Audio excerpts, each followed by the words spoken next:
mensaje de WhatsApp y recibilo gratis todas las mañanas. Infosiberia.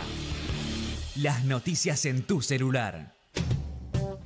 Radiocaput.com. Estás conectado. Estás en Caput.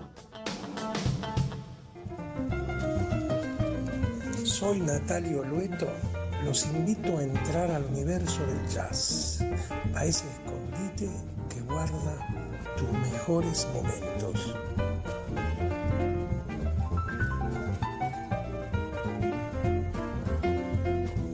Muy buenas noches, queridos amigos y queridas amigas aficionados del jazz.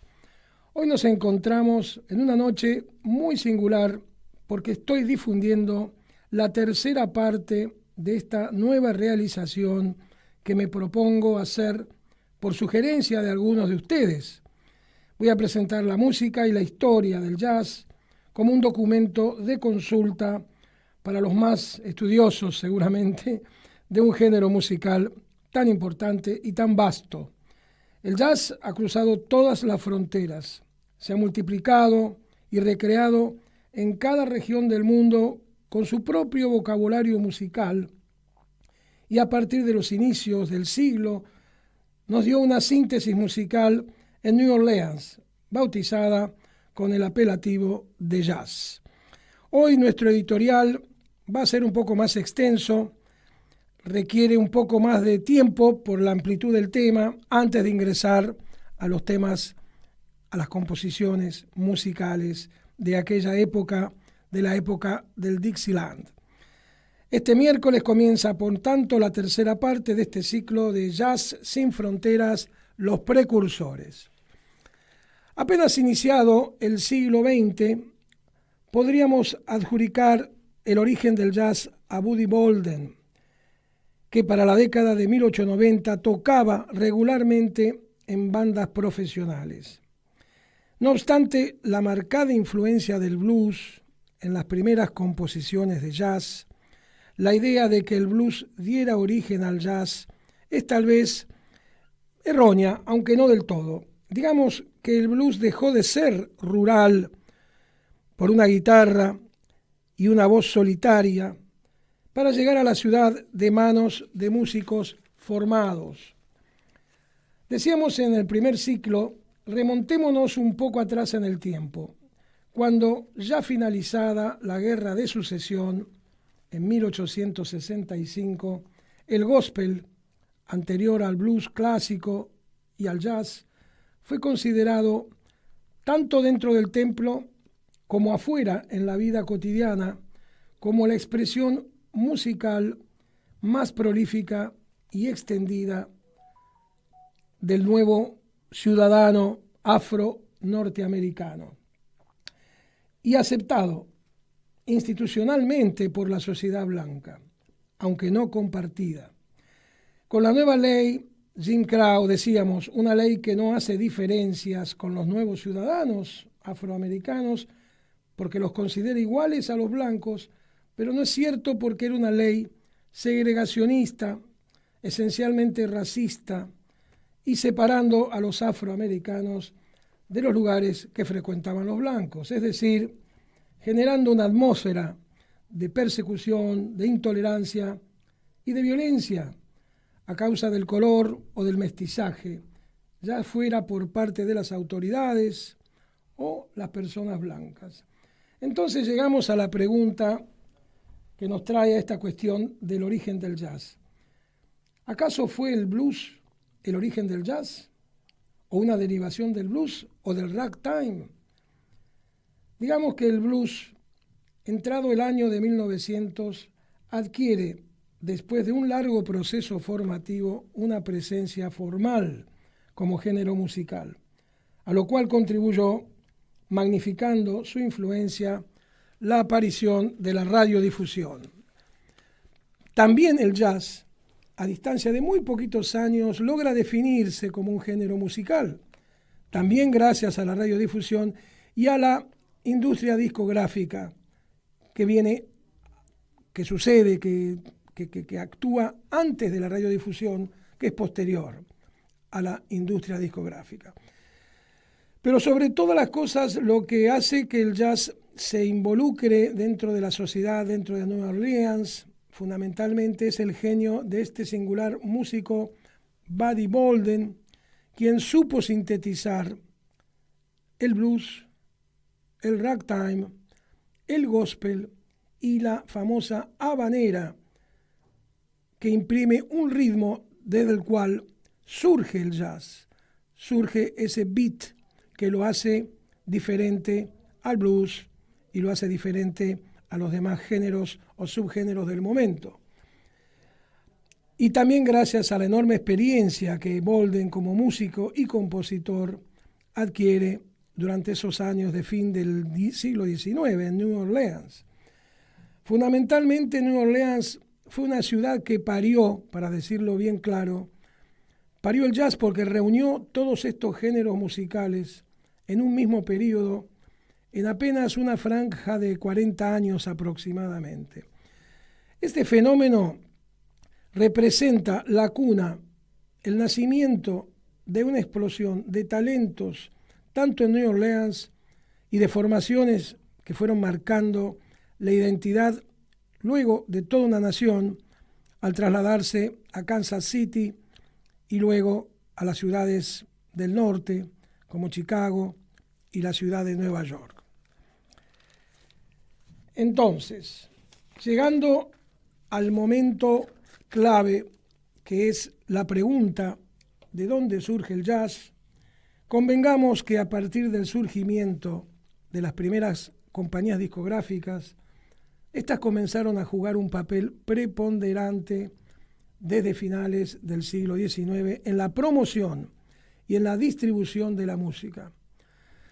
Gracias a la grabación de música en un soporte físico, la industria discográfica va a ofrecer un producto para consumo masivo. Y he aquí la cuestión. Todo esto es con fines comerciales. Es por este motivo que el jazz, así como el blues, manejado por sociedades comerciales en manos de grupos empresariales blancos, se va a transformar en música de entretenimiento, es decir, para el consumo de una élite de clase media blanca que frecuenta los clubes de baile. Ahora bien, el jazz de Nueva Orleans, el jazz original, con sus bandas precursoras de este género, que se iniciaron en la nueva música del jazz, vieron la oportunidad de viajar a las ciudades del norte de Estados Unidos para huir al racismo y a la segregación impuesta por esa ley Jim Crow. Y así llegaron a Chicago y a Nueva York a establecerse y a trabajar en lo que les ofrecían estas metrópolis. Al mismo tiempo que una Kansas City floreciente también atraía la afluencia de trabajadores desde Nueva Orleans, transformándola a esta ciudad en el centro de la movida del jazz, por una sencilla razón. La ley seca que prohibía el consumo de bebidas alcohólicas en Kansas City se ignoró por completo. Y allí, músicos de la talla de Benny Moten, Count Basie, Andy Kirk y Harlan Leonard atrajeron la atención a nivel nacional por un estilo que llegó a conocerse como el Kansas City Style. Precisamente por las sesiones donde llameaban por horas la orquesta de Benny Moten, a la cual se une en 1929 Count Basie y un joven Charlie Parker. Recapitulemos un poco. Con el apogeo de la naciente industria discográfica y en 1926, con el inicio de la radiodifusión, se forman las grandes bandas que a partir de 1930 toman la escena en la vida social y en el entretenimiento destinado a esa población blanca que dispone de medios, de una vida holgada, y se mantiene a flote, no obstante la Gran Depresión de 1929 y los años que siguieron. Es el comienzo de la era de las big bands, y el jazz se comienza a llamar swing, o sea, música con swing, con balanceo, con un ritmo bailable, electrizante. Esa década de los años 30 y 40 será la era del swing, de las grandes bandas y las fiestas, con líderes de bandas que adquieren un reconocimiento muy importante a nivel nacional y también internacional, como Duke Ellington, Benny Goodman, Fletcher Henderson, Glenn Miller y Count Basie. Y quiero detenerme en el siguiente aspecto para no caer en la misma repetición de los críticos de la música durante aquellos años del swing. Nos cuenta el crítico musical, poeta y escritor afro-norteamericano Leroy Jones, a través de sus visitas a clubes de jazz durante aquellos años 40, 50 y 60, donde convive a diario junto a la nueva música o bebop, y dice que la mayoría de los críticos de jazz eran americanos blancos. En otro párrafo nos dice que el jazz estaba guardado junto a otros esqueletos que los negros de clase media conservan en el closet de su psiquis. ¿Sí? Y sigue. Como me dijo un profesor de la Howard University cuando era estudiante, es increíble el mal gusto que hay en el blues, con esas palabras. Leroy Jones se responde a sí mismo de la siguiente manera: es justamente ese mal gusto del que hablaba ese señor lo que ha salvado a la mejor música negra. Ese mal gusto permaneció siempre ahí, porque los negros responsables de la mejor música fueron conscientes, y repito, fueron conscientes de sus identidades como norteamericanos negros, y nunca quisieron transformarse a la hora de crear música en norteamericanos monótonos e indistintos, como en el caso de los negros de clase media. Una gran diferenciación marcada por Leroy Jones, donde termina diciendo que los negros que sentían la necesidad de identificarse con la sociedad blanca dejan a un lado todo su pasado y pretenden, imitando a los blancos, ser personas responsables, respetables, y por supuesto la música que ellos consideraban la buena música era la música de los blancos, es decir, el swing, música de baile, de entretenimiento. No reconocían sus raíces porque las negaban. Sigue diciéndonos Leroy Jones, y esto es muy importante: los negros tocaron jazz como en su momento cantaron blues, o aún antes, gritaron cánticos en aquellos campos anónimos, puesto que era una de las pocas áreas de expresión humana a su disposición. Es una frase tremenda, ¿verdad? Creo que requiere una nueva mirada de parte nuestra, los que hablamos del jazz, como si solo fuera un género musical o la transcripción de notas, sino que, como también explica Leroy Jones, cada nota significa algo que es adyacente a la notación musical. Es decir, las notas de un solo de jazz, es cierto que existen por razones musicales, nos dice, pero son musicales solo de manera concomitante. Es decir, y ejemplifica, los alaridos de Coltrane no son musicales por sí mismos, pero es una música muy conmovedora, o los gritos de Ornette Coleman son musicales solo una vez que se comprende la música que su actitud emocional intenta crear.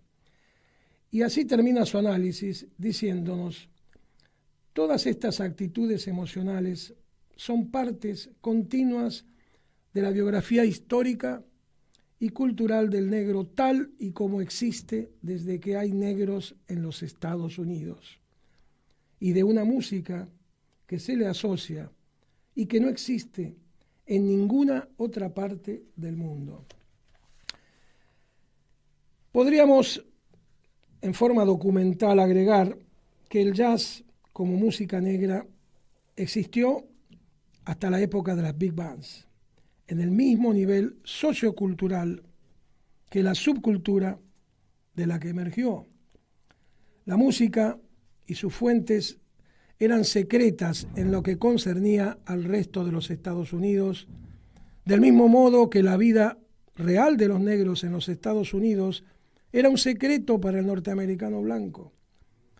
Los primeros críticos blancos fueron hombres que intentaron, consciente o inconscientemente, entender este secreto, del mismo que los primeros músicos de jazz blancos serios intentaron no solo entender el fenómeno de la música de los negros, sino también apropiársela como modo de expresión para sí mismos.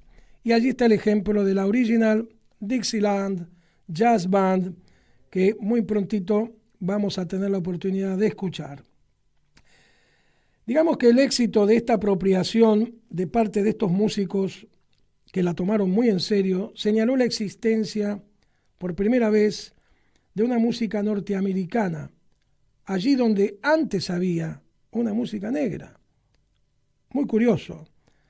Es decir, que la música del jazz trasciende primeramente gracias a esta apropiación de algunos músicos de raza blanca que las discográficas y las radiodifusoras promueven por sobre todas las cosas, repito, para el entretenimiento de la sociedad norteamericana.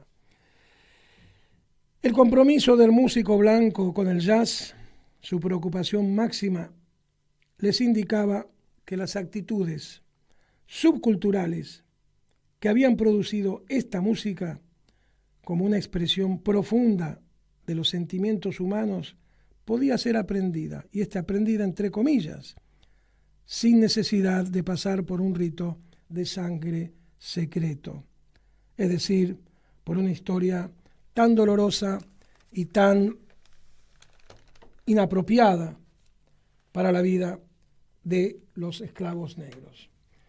Con esta nueva mirada, para concluir, que nos ofrece Leroy Jones, podemos decir que el cambio del swing al bebop representa un regreso a esas raíces del hombre y la mujer negros que inventaron con una fuerza milagrosa, nacida desde sus penas, de su condición oprimida, a través de sus cantos y sonidos, retumbando su voz sobre una tierra que no reconocía su existencia humana, por causa de una nación que eligió usar al ser humano para enriquecerse a través suyo o matarlo ante cualquier reclamo. De ese lugar donde nació el blues y el jazz, nace la fuerza de sobrevivir cantando, gritando, llorando y temblando, como hasta el día de hoy lo siguen haciendo durante los servicios religiosos en el corazón de Harlem, los ciudadanos afro-norteamericanos. Y hasta aquí llegamos con esta parte 3 del editorial de Jazz Sin Fronteras, los precursores. Y a continuación les ofrezco escuchar The Buddy Bolden Blues del The Buddy Bolden Legacy Band, años 1906.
you say, you're nasty, you're dirty.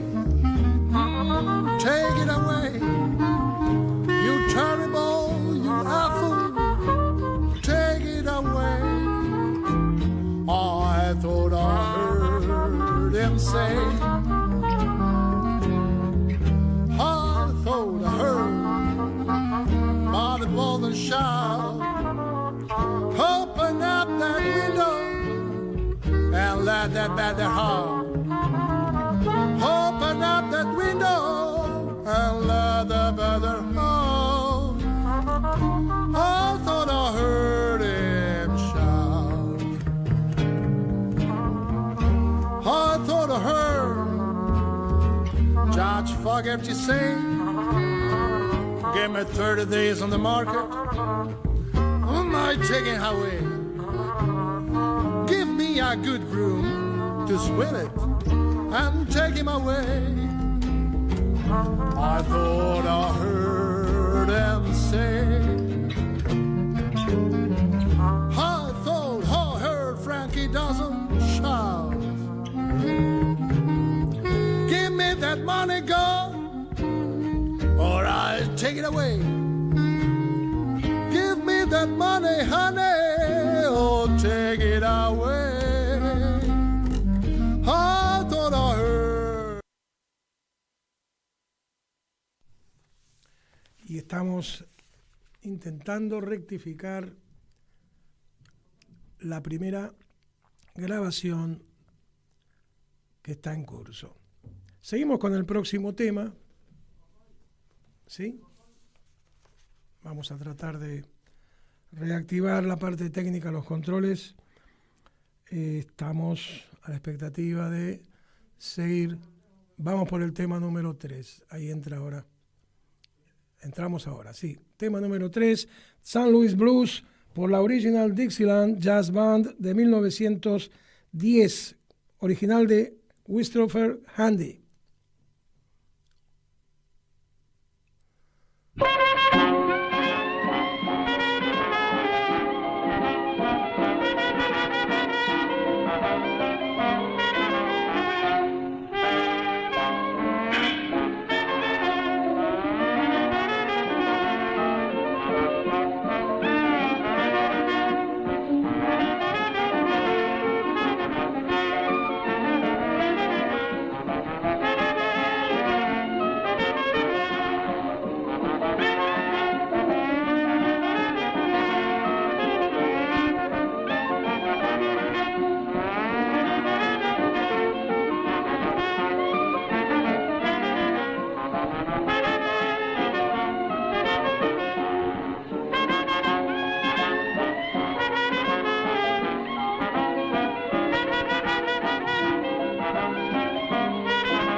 Acabamos de escuchar el tema St. Louis Blues, el primer blues, jazz blues, grabado de 1910 por su autor, Mr. Handy. En este tema, interpretado por la Original Dixieland Jazz Band, que fue fundada en 1916 en Nueva Orleans, nos sigue otro tema que la hizo absolutamente famosa a nivel nacional, el tema Livery Stable Blues de 1917. Vamos a escucharlo.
Tema de la Original Dixieland Jazz Band, como habrán notado, reproduce los animales de corral, el caballo, la vaca y alguno que otro que se me escapa, pero que lo habrán notado, es muy simpático. Es decir, que tiene las raíces propias del blues de aquellos finales del siglo, del blues rural. Nuevamente, la Original Dixie Jazz Band crea un tema conocido a nivel nacional como Tiger Rag. Es un ragtime con su pasado dentro de la música tradicional del rag. Y vamos a escuchar Tiger Rag.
Acabamos de escuchar a la Original Dixieland Jazz Band con el tema Tiger Rag.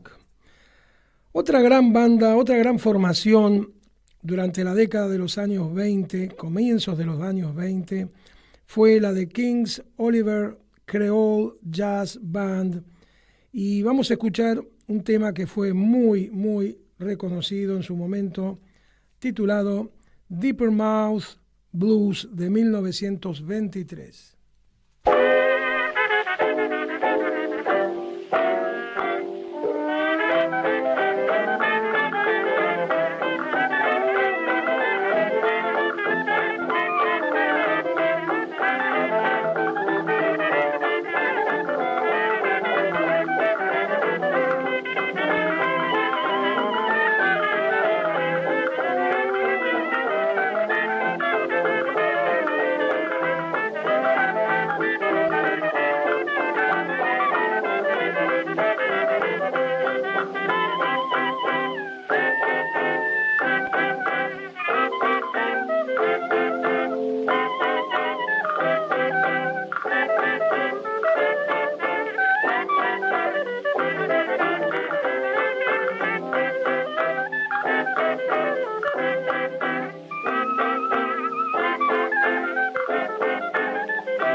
Acabamos de escuchar por Kings Oliver Creole Jazz Band su tema Deeper Mouth Blues de 1923.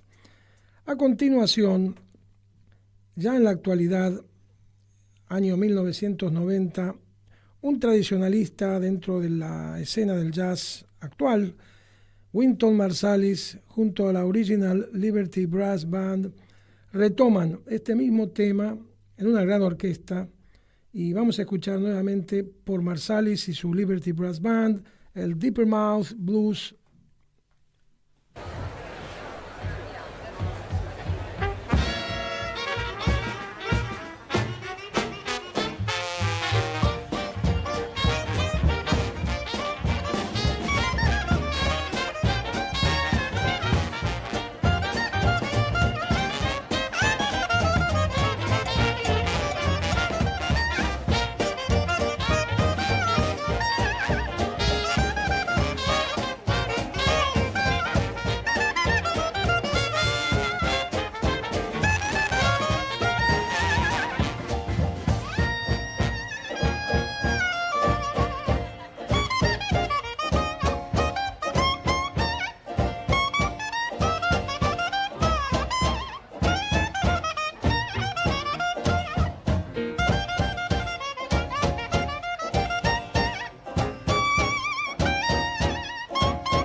Maravillosa interpretación por Wynton Marsalis con la Original Liberty Brass Band. Y aquí me detengo porque escuchando los aullidos de los instrumentos, los gritos, los contrapuntos entre la trompeta, la tuba, el clarinete, la corneta, o sea, una impresionante forma de vivir la música que va más allá de la transcripción de las notas, como decíamos hace un rato. Esa vida que nos retrotrae a los fundadores de esta música que se transformó ni más ni menos que en la música clásica norteamericana del siglo XX, traída por quienes sufrieron las peores ignominias de la historia de los Estados Unidos. Para recordarlo, ¿eh? Bueno, vamos a escuchar a continuación a un dueto, al señor Louis Armstrong en la trompeta, acompañado en el piano por Earl Hines, en un tema de 1923 titulado Weather Bird.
Acabamos de escuchar a Louis Armstrong en la trompeta y Earl Hines en el piano en el tema titulado Weather Bird de 1923.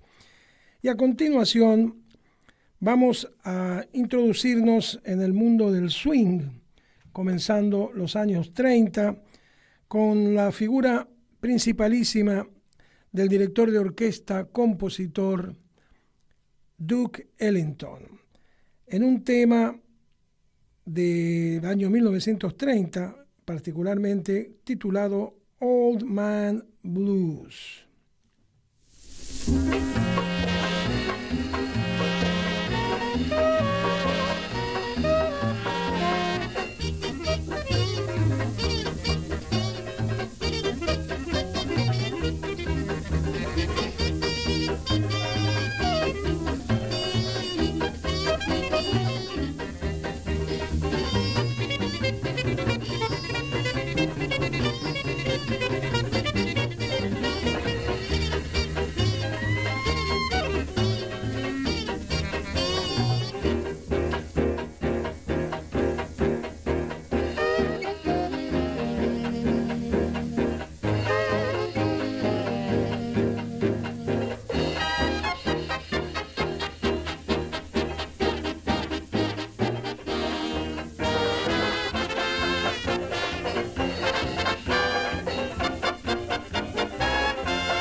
Acabamos de escuchar este muy melódico tema de Duke Ellington y su orquesta titulado Old Man Blues. Es muy interesante cómo logra, a través de la evolución del swing en las composiciones, Duke Ellington introducir cada vez mejor el carácter melódico en la mayoría de las composiciones, llegando realmente a popularizarlo de tal manera que en algún momento el señor Ellington decide introducir de alguna manera estudios musicales que él realiza junto a Strayhorn, su arreglista, sobre Stravinsky, Debussy, con lo cual pretende de alguna manera crear una música que tenga influencias del blues, del jazz, de la música europea tradicional, de la música clásica, en una composición que fuera, para el punto de vista de Ellington, el epítome, digamos, la antorcha de la música negra o de los negros de los Estados Unidos, de alguna manera proponiendo un enorme vínculo musical en ese momento para la sociedad afro-norteamericana con la sociedad blanca. Cosa que esto no sucedería porque nunca logró preparar ese tipo de composición a la cual acabo de aludir, pero no obstante sucedería algo mucho más importante. Pocos años después, intérpretes del calibre de Charlie Parker, Dizzy Gillespie, Thelonious Monk, Bud Roach,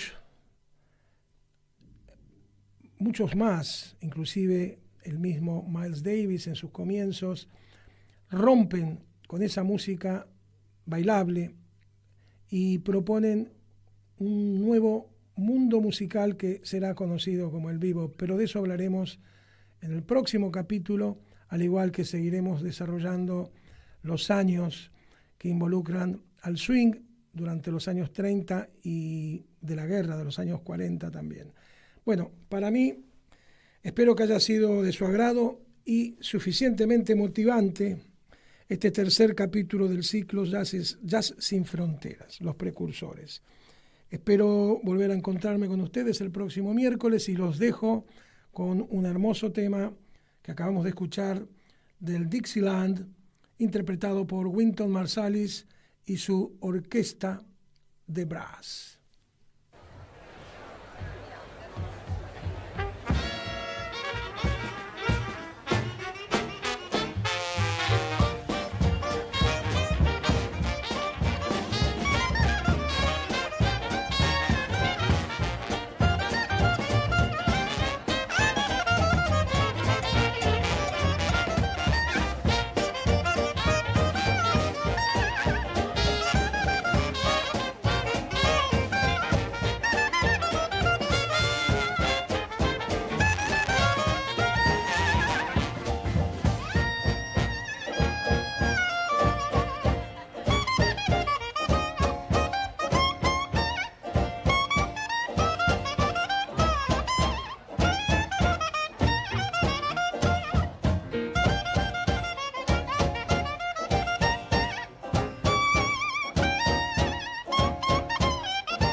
puedo hacer para escuchar Radio Caput en el celular? Primero lo importante. Prenda el teléfono. Así me voy a ver si me puedo acercar a saludarlos y... Abra el Play Store de Google. Tipee en el cuadro de búsqueda Radio Caput. Caput con C. No desesperes. Es la única que hay. Toque el botón instalar y espere unos instantes. La aplicación de Radio Caput ha sido instalada exitosamente.